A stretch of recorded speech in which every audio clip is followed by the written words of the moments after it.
அரசாங்கத்துக்கிட்ட சட்டமன்றையான நடவடிக்கை எடுக்கிறதுக்கு என்ன செய்யணுமோ அதுக்கான மனுவை நான் போடுறேன். அப்போ நான் அந்த என்ன மனு போடணும் அதெல்லாம் உங்களுக்கு நான் தெரிவிக்கிறேன். எனக்கு நீங்கள் எல்லாருமே ஆதரவு கொடுங்க.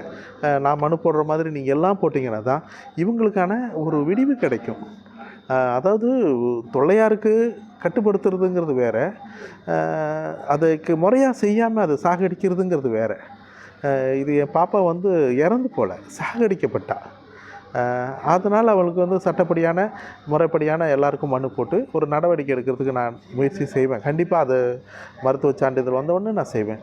நான் உங்கள் முன்னாடி நிற்கிறேன். என்னோட கூட சேர்ந்து கைத்தெடுத்து அந்த மனுவை நீங்களும் கொடுத்தீங்கன்னா அவங்களுக்கு வாழ வைக்கிறதுக்கு பெரிய உதவியாக இருக்கும்.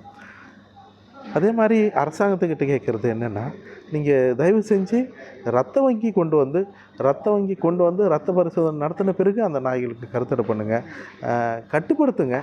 ஆனால் கொலை செய்ய வேண்டாம்னு சொல்லி கேட்டுக்கிறேன். தயவு செஞ்சு அவங்களுக்கு நல்லது செய்யுங்க. நிச்சயமாக நீங்கள் நல்லது செய்வீங்கன்னு நம்புகிறேன். நன்றி, வணக்கம். நீங்களும் உணவளிக்க உதவலாம். Please help us to feet.